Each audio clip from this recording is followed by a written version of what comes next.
60 ہجری میں یزید تخت نشین ہوا۔ یزید بدکار شخص تھا، ابن اسیر اور دیگر بڑی بڑی معتبر کتب تواریخ میں اس کے سیاہ کارناموں کے تذکرے موجود ہیں۔ وہ زانی تھا، شرابی تھا، مسلمانوں کا قاتل تھا۔ بنت عنب کے ساتھ شہر مکہ اور شہر محبوب مدینہ الرسول میں جو اس کی بدمعاشیاں ہیں ان سے کون بے خبر ہے۔ اس نے شہر مکہ میں بیٹھ کے شراب پی، اور حضرت امام حسین رضی اللہ تعالی عنہ جب گزرے تو اس نے ایک جام بڑھاتے ہوئے نواسہ رسول کے آگے پیش کرتے ہوئے کہا کہ اس کو پی لو، کہ قرآن نے یہ نہیں کہا کہ شرابیوں کے لیے خرابی ہے، بلکہ قرآن نے تو کہا نمازیوں کے لیے خرابی ہے، لہٰذا یہ شراب کا جام لے لیجئے اور اس کو نوش کر لیجئے۔ حضرت امام حسین اللہ یاس باللہ کہتے ہوئے آگے گزر گئے۔ انہوں نے یزید کن کرتوتوں کو اپنی آنکھوں کے سامنے دیکھا تھا، اور اس کے سیاہ کارنامے حضرت عبداللہ فرماتے ہیں کہ ہم نے اس وقت اس پہ خروج کیا جب ہمیں یقین ہو گیا کہ اس کی کرتوتوں کی وجہ سے آسمان سے کہیں پتھر نہ برسنے لگ جائیں۔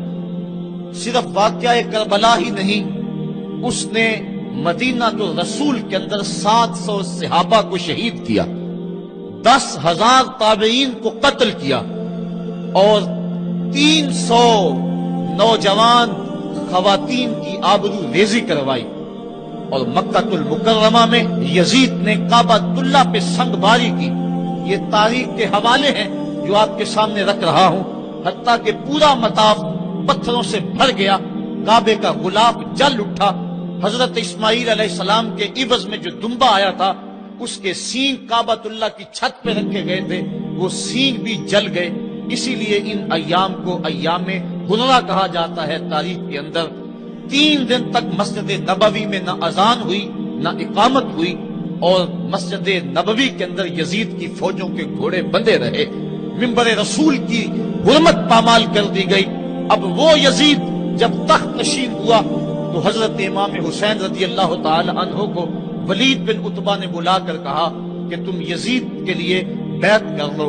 تو حضرت امام حمام حضرت امام حسین نے 2 ٹوک کہا کہ یہ کیسے ہو سکتا ہے کہ میں اس جیسے ظالم شخص کے ہاتھ پہ بیعت کروں۔ آپ یہ کہہ کے پلٹے تو مروان بن حکم نے مشورہ دیا کہ یہ موقع ہے، جانے نہ دو، اگر یہ چلے گئے قابو پانا دوبارہ مشکل ہوگا، لہٰذا ابھی ان کو قتل کر دیا جائے۔ یہ حضرت امام حسین رضی اللہ تعالی عنہ کے کانوں میں آواز پڑی۔ روایات میں آتا ہے کہ آپ نے انہی قدموں کے بل پیچھے پلٹ کے نیام سے تلوار باہر نکالی اور ہوا میں لہرانی شروع کر دی۔ محمدی کے چھار سے حیدری شیر نکل آیا، کہا ولید بن عقبہ تو ہمیں نہیں جانتا ہم کون ہیں؟ آنا حسین ابن علی ابن ابی طالب، میں حسین ہوں، علی کا بیٹا ہوں، اور علی ابو طالب کا بیٹا ہے۔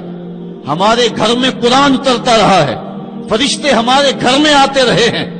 وَيَزِيدُ ابن المعاویہ فاسق فاجر قاتل النفس مولن بالفسق شارب الخمر، اور یزید فاسق ہے، فاجر ہے، مسلمانوں کا قاتل ہے اور شراب پیتا ہے، اس لیے حسین ڈنکے کی چوٹ پہ یزید کی بیعت سے انکار کرتا ہے۔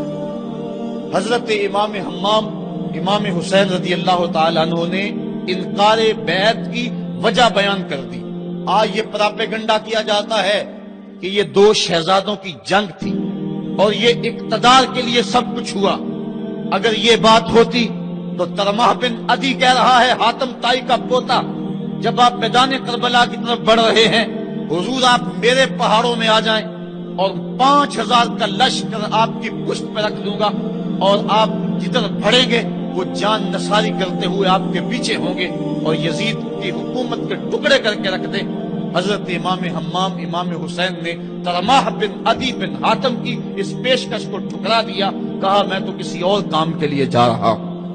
یزید کے چہرے سے اس نقاب کو نوچنا تھا، اس کے مکروہ چہرے کو لوگوں کے سامنے ننگا کر کے بتلانا تھا کہ یہ وہ شخص ہے کہ جس کے بارے میں میرے محبوب اور میرے نانا نے خبر دی ہے کہ بنو امیہ کا ایک ظالم شخص میری سنت کو بدلے گا، اور وہ سنت کو بدلنے والا یہی